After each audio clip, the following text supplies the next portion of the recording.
ওম শান্তি। আজকের তারিখ হলো 10ই জুন 2025। প্রাতঃ মুরলী ওম শান্তি বাপ দাদা মধুবন। আজকের মুরলীতে বাবা বলেছেন, মিষ্টি বাচ্চারা, তোমাদের শ্রীমতে চলে সবাইকে সুখ দান করতে হবে। তোমরা শ্রেষ্ঠ মত প্রাপ্ত করো শ্রেষ্ঠ হয়ে অন্যদের শ্রেষ্ঠ বানানোর জন্য। তো বাবা বলেছেন যে তোমাদের শ্রীমতে চলে সবাইকে সুখ দান করতে হবে। তোমরা শ্রেষ্ঠ মত প্রাপ্ত করো শ্রেষ্ঠ হয়ে অন্যদের শ্রেষ্ঠ বানানোর জন্য। প্রশ্ন: দয়ালু বাচ্চাদের হৃদয়ে কোন ঢেউ আসে, তাদের কি করা উচিত? উত্তর: যারা দয়ালু বাচ্চা হয় তাদের মনে হয় আমরা গ্রামে গ্রামে গিয়ে সার্ভিস করব। আজকাল বেচারারা খুব দুঃখী, তাদের গিয়ে এই খুশির খবর শোনাবো যে বিশ্বে পবিত্রতা, সুখ আর শান্তির দেবী স্বরাজ্য স্থাপন হচ্ছে। এ হলো সেই মহাভারতের লড়াই। বরাবর সেই সময় বাবাও ছিলেন, এখনও আবার বাবা এসেছেন। ওম শান্তি। মিষ্টি মিষ্টি বাচ্চারা এখানে বসে আছো, তাহলে অবশ্যই বুঝতে পারো যে আমরা হলাম ঈশ্বরীয় সন্তান। অবশ্যই নিজেদের আত্মা মনে করবে। শরীর আছে তাই তো তার দ্বারা আত্মা শোনে। বাবা এই শরীর লোন নিয়েছেন, তবেই তিনি শোনাতে পারেন। তোমরা এখন বুঝতে পারো যে আমরা হলাম ঈশ্বরীয় সন্তান বা সম্প্রদায়। এরপর আমরা দেবী সম্প্রদায় হব। দেবতারাই স্বর্গের মালিক হন। আমরা আবার 5000 বছর পূর্বের মতো দেবী স্বরাজ্য স্থাপন করছি। এরপর আমরা দেবতা হয়ে যাব। এই সময় সমস্ত দুনিয়া, বিশেষত ভারত আর সাধারণভাবে সম্পূর্ণ দুনিয়ার সমস্ত মানুষই একে অপরকে দুঃখই দান করে। তারা এও জানে না যে সুখ ধামও হয়। পরমপিতা পরমাত্মা এসে সবাইকে সুখী এবং শান্ত বানিয়ে দেন। এখানে তো ঘরে ঘরে একে অপরকে দুঃখই দিতে থাকে। সমস্ত বিশ্বে দুঃখ আর দুঃখ। বাচ্চারা, এখন তোমরা জানো যে বাবা আমাদের 21 জন্মের জন্য সদা সুখী বানান। কবে থেকে দুঃখ শুরু হয়েছে আর কবে তা সম্পূর্ণ হয়, আর কারও বুদ্ধিতে এমন চিন্তন হবে না। তোমাদের এই বুদ্ধিতে কথা আছে যে বরাবর আমরাই ঈশ্বরীয় সন্তান ছিলাম। এমনিতে তো সমগ্র দুনিয়ার মানুষ মাত্রই ঈশ্বরীয় সম্প্রদায়। প্রত্যেকেই তাকে ফাদার বলে ডেকে থাকেন। বাচ্চারা এখন জানে যে শিব বাবা আমাদের শ্রীমত দান করেছেন। শ্রীমত হলো বিখ্যাত, উঁচুর থেকে উঁচু ভগবানের হলো উঁচুর থেকে উঁচু মত। এমন গায়নও আছে যে তার গতিমতি অনুপম। শিব বাবার শ্রীমত আমাদের কি থেকে কি বানায়। স্বর্গের মালিক আর যে মনুষ্য মাত্র আছে তারা তো নরকের মালিক বানায়। এখন তোমরা সঙ্গম যুগে আছো, এ তো নিশ্চিন্ত, তাই না? নিশ্চয় বুদ্ধি যাদের, তারা এখানে আসে আর তারা বুঝতে পারে যে বাবা আমাদের আবার সুখধামের মালিক বানান। আমরা 100% গৃহস্থ মার্গে ছিলাম। এই স্মৃতি এখন ফিরে এসেছে। 184 জন্মেরও তো হিসেব আছে, তাই না? কে কে কত জন্মগ্রহণ করে যেই ধর্ম পরে আসে তাদের জন্মও অল্প হয়। বাচ্চারা, তোমাদের এখন এই নিশ্চয়তা রাখা উচিত যে আমরা হলাম ঈশ্বরীয় সন্তান। আমরা সবাইকে শ্রেষ্ঠ বানানোর জন্য শ্রেষ্ঠ মত প্রাপ্ত করি। আমাদের ওই বাবাই আমাদের রাজযোগ শেখান। মানুষ মনে করে যে বেদ, শাস্ত্র ইত্যাদি সবই ভগবানের সঙ্গে মিলনের রাস্তা, আর ভগবান বলেন এর দ্বারা কেউই আমার সাথে মিলিত হয় না। আমি আসি তাই তো আমার জয়ন্তী পালন করা হয়, কিন্তু কবে আর কার শরীরে আসি কথা কেউই, তোমরা ব্রাহ্মণরা ছাড়া অন্য কেউ জানে না। বাচ্চারা, এখন তোমাদের সবাইকে সুখ দান করতে হবে।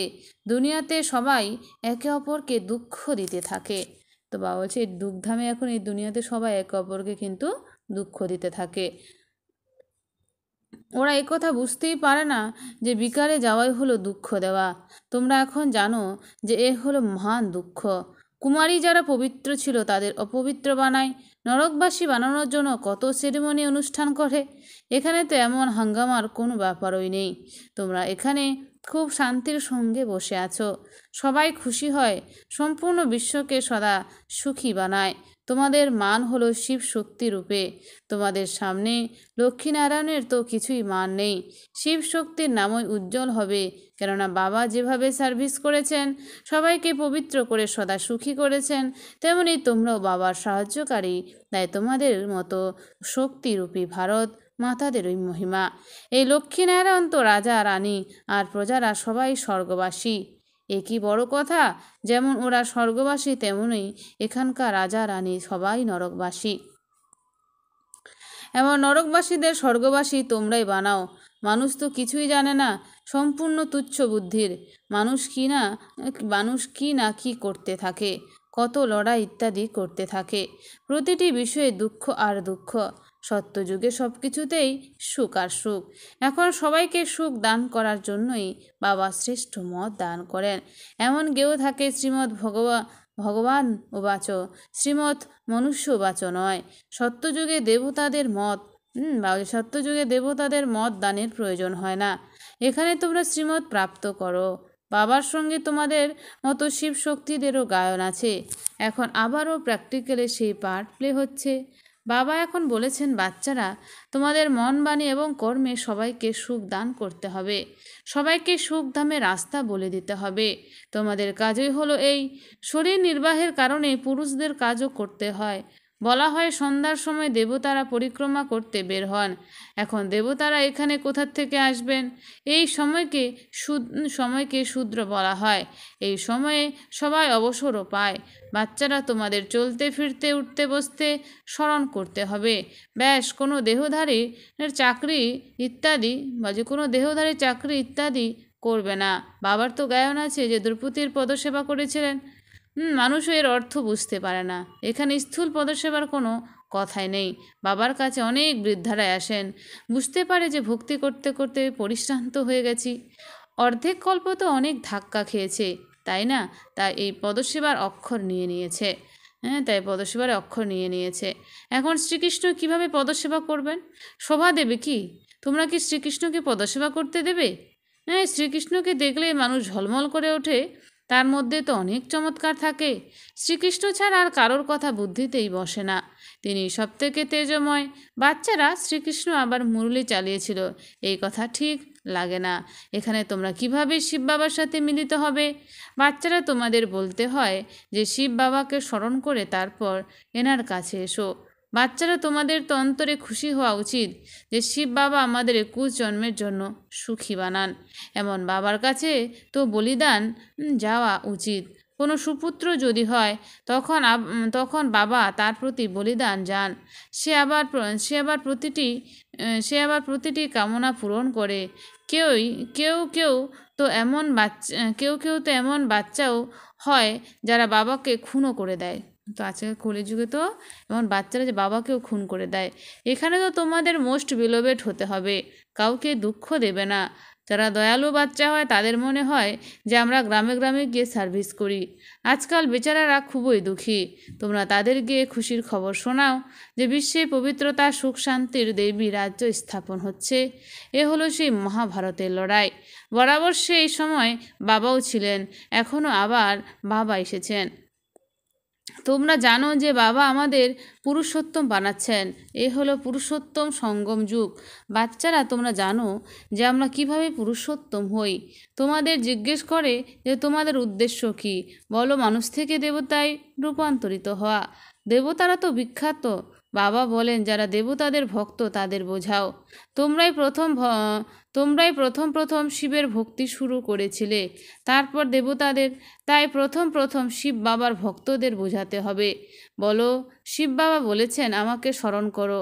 মানুষ শিবের পূজা করে, কিন্তু এ তো বুদ্ধিতে আসেই না যে তিনি হলেন পতিত পাবন বাবা। ভক্তিমার্গে দেখো মানুষ কত ধাক্কা খায়। শিবলিঙ্গ তো ঘরেই রাখতে পারে, তার পূজা করতে পারে, তাহলে অমরনাথ, বদ্রীনাথ ইত্যাদিতে যাওয়ার প্রয়োজন কি? অবশ্য ভক্তিমার্গে মানুষকে ধাক্কা খেতেই হবে। তোমরা এর থেকে তাদের মুক্ত করো। তোমরা হলে শিবের বাচ্চা। তোমরা বাবার থেকে শক্তি গ্রহণ করো, তাও স্মরণের দ্বারাই প্রাপ্ত হবে। বিকর্ম বিনাশ হবে। পতিত পাবন তো বাবা, তাই না? এই স্মরণের দ্বারাই তোমরা বিকর্মজিৎ পাবন হও। সকলকে এই পথ বলে দিতে হবে। তোমরা এখন রামের হয়েছ। রাম রাজ্যে হলো সুখ আর রাবণ রাজ্যে হলো দুঃখ। ভারতেই সকলের চিত্র আছে যাদের এত পূজা হয়। এখানে অনেক মন্দির আছে, কেউ হনুমানের পূজারী, কেউ আবার অন্য কারোর। একে বলা হয় ব্লাইন্ড ফেথ, অন্ধবিশ্বাস। তোমরা এখন জানো যে আমরাও ব্লাইন্ড ছিলাম। ইনিও জানতেন না যে ব্রহ্মা বিষ্ণু শঙ্কর কে ছিলেন। যারা পূজ্য ছিলেন তারাই আবার পূজারী হয়েছেন। সত্যযুগে হলো পূজ্য আর এখানে পূজারী। বাবা কত ভালোভাবে বোঝান। তোমরা জানো যে সত্যযুগে পূজ্য থাকে, এখানে হলো পূজারী, তাই পূজাই করতে থাকে। তোমরা হলে শিবশক্তি। তোমরা এখন না পূজারী আর না পূজ্য। বাবাকে তোমরা ভুলে যেও না। এ তো সাধারণ তন, তাই না? এই তনে উঁচুর থেকে উঁচু ভগবান আসেন। তোমরা তো বাবাকে নিজেদের কাছে নিমন্ত্রণ দাও, তাই না? বাবা এসো, আমরা অতি পতিত হয়ে গেছি। তুমি এই পুরনো পতিত দুনিয়া, পতিত শরীরে এসে আমাদের পাবন বানাও। বাচ্চারা বাবাকে নিমন্ত্রণ করে। এখানে তো কেউই পাবন নেই। অবশ্যই তিনি সকল পতিতদের পাবন বানিয়ে নিয়ে যাবেন, তাই না? তাই সবাইকে এই শরীর ত্যাগ করতে হবে। মানুষ শরীর ত্যাগ করলে কত হায় হায় করে দোষ দেয়। তোমরা খুশির সঙ্গে যাও। এখন তোমাদের আত্মা রেস করে দেখো কে শিব বাবাকে বেশি স্মরণ করে। শিব বাবার স্মরণে থেকে যদি এই দেহ ত্যাগ হয় তাহলে সৌভাগ্য তোরই পার হয়ে যাবে। বাবা সবাইকে বলেন এভাবে পুরুষার্থ করো। সন্ন্যাসীরাও কেউ এমন হয়, ব্রহ্মে লীন হওয়ার জন্য অভ্যাস করে, তারপর শেষের দিকে বসে বসে শরীর ত্যাগ করে চারিদিক শূন্য স্তব্ধ হয়ে যায়। সুখের দিন আবারও আসবে, এর জন্যই তোমরা পুরুষার্থ করো। বাবা আমরা তোমার কাছে যাব। তোমার স্মরণ করতে করতে যখন আমাদের আত্মা পবিত্র হয়ে যাবে তখন তুমি আমাদের সাথে করে নিয়ে যাবে। পূর্বে যখন কাশীর কলবটের জীবন শেষ করত তখন খুব প্রেমের সঙ্গে জীবন সমাপ্ত করত। ব্যাস আমরা মুক্ত হয়ে যাব এমন মনে করত। এখন তোমরা বাবাকে স্মরণ করে শান্তিধামে চলে যাও। তোমরা বাবাকে স্মরণ করো আর এই স্মরণের বলে পাপ মুক্ত হয়। ওরা মনে করে যে গঙ্গা জলে পাপ মুক্ত হওয়া যাবে, মুক্তি প্রাপ্ত করবে। বাবা এখন বোঝান যে এ কোনো যোগ বল নয়, পাপের সাজা ভোগ করতে আবার গিয়ে জন্মগ্রহণ করে নতুনভাবে আবার পাপের খাতা শুরু হয়ে যায়। বাবা বসে তোমাদের কর্ম অকর্ম এবং বিকর্মের গতি বোঝান। রাম রাজ্যের কর্ম অকর্ম হয়, রাবণ রাজ্যে কর্ম বিকর্ম হয়ে যায়। রাম রাজ্যে কোনো বিকার থাকে না। মিষ্টি মিষ্টি ফুলের মতো বাচ্চারা জানে যে বাবা আমাদের সব উপায়, সব রহস্য বুঝিয়ে দেন। মুখ্য বিষয় হলো যে তোমরা বাবাকে স্মরণ করো। পতিত পাবন বাবা তোমাদের সামনে বসে আছেন। তিনি কত নির্মাণ, কোনো অহংকার নেই, সম্পূর্ণ সাধারণভাবে তিনি চলাফেরা করেন। বাপদাদা দুজনই বাচ্চাদের সার্ভেন্ট। তোমাদের হলো দুজন সার্ভেন্ট, উঁচুর থেকে উঁচু শিব বাবা আর প্রজাপিতা ব্রহ্মা বাবা। ওরা তো ত্রিমূর্তি ব্রহ্মা বলে দেয়, অর্থ তো জানেই না। ত্রিমূর্তি ব্রহ্মা কি করেন কিছুই জানে না। আচ্ছা, মিষ্টি মিষ্টি হারানিধি বাচ্চাদের প্রতি মাতা পিতা বাপ দাদার স্মরণে স্নেহ সুমন আর সুপ্রভাত। আত্মাদের পিতা তার আত্মারূপী বাচ্চাদেরকে জানাচ্ছে নমস্কার। আমরা সমস্ত আত্মারূপী বাচ্চারা জানাই মাতা পিতা বাপ দাদাকে স্নেহ সুমন আর নমস্কার। ধারণার জন্যে মুখ্য সার: 1 নাম্বার, সর্বদা এই কথা যেন নিশ্চিন্ত থাকে যে আমরা হলাম ঈশ্বরের সন্তান, আমাদের শ্রেষ্ঠ মতে চলতে হবে। তো আমাদের সর্বসময় যেন এই কথাটা সর্বদা এই কথা যেন নিশ্চিন্ত থাকে যে আমরা হলাম ঈশ্বরের সন্তান, আমাদের শ্রেষ্ঠ মতে চলতে হবে, কাউকে দুঃখ দেবে না, সবাইকে সুখের পথ বলে দিতে হবে। 2, সুপুত্র হয়ে বাবার কাছে বলিহার যেতে হবে, বাবার প্রতিটি কামনা পূরণ করতে হবে। বাপ দাদা যেমন নির্মাণ এবং নিরহংকারী তেমনি বাবার সমান হতে হবে। সুপুত্র হয়ে বাবার কাছে বলিহার যেতে হবে, বাবার প্রতিটি কামনা পূরণ করতে হবে। বাপ দাদা যেমন নির্মাণ এবং নিরহংকারী তেমনি বাবার সমান হতে হবে। বরদান: স্বউন্নতির দ্বারা সেবার উন্নতি করে সত্যিকারের সেবাধারী ভব। স্বউন্নতির দ্বারা সেবার উন্নতি করে সত্যিকারের সেবাধারী ভব। স্পষ্টীকরণ: স্বউন্নতি হলো সেবার উন্নতির বিশেষ আধার। স্বউন্নতি হলো সেবার উন্নতির বিশেষ আধার। স্বউন্নতি যদি কম থাকে তাহলে সেবাও কম হবে। কাউকে কেবল মুখের দ্বারা পরিচয় দানই সেবা নয়, বরং প্রতিটি কর্মের দ্বারা শ্রেষ্ঠ কর্মের প্রেরণা দান করা এও সেবা। যে মন বাণী এবং কর্মে সদা সেবাতে তৎপর থাকে তার সেবার দ্বারা শ্রেষ্ঠ ভাগ্যের অনুভব হয়। যত সেবা করে ততই স্বয়ং এগিয়ে যেতে থাকে নিজের শ্রেষ্ঠ কর্মের দ্বারা। যারা সেবা করে তারা সদা শ্রেষ্ঠ প্রত্যক্ষ ফল প্রাপ্ত করতে থাকে। নিজের শ্রেষ্ঠ কর্মের দ্বারা যারা সেবা করে তারা সদা প্রত্যক্ষ ফল প্রাপ্ত করতে থাকে। স্লোগান: সমীপে আসার জন্য চিন্তন বাণী আর কর্মকে সমান বানাও। বাবার সমীপে আসার জন্য চিন্তন বাণী আর কর্মকে সমান বানাও। অব্যক্ত ইশারা: আত্মিক স্থিতিতে থাকার অভ্যাস করো, অন্তর্মুখী হও। আত্মিক স্থিতিতে থাকার অভ্যাস করো, অন্তর্মুখী হও। একাগ্রতার আধার হলো অন্তর্মুখতা। অন্তর্মুখী থাকলে সূক্ষ্ম শক্তির লীলা অনুভব করবে।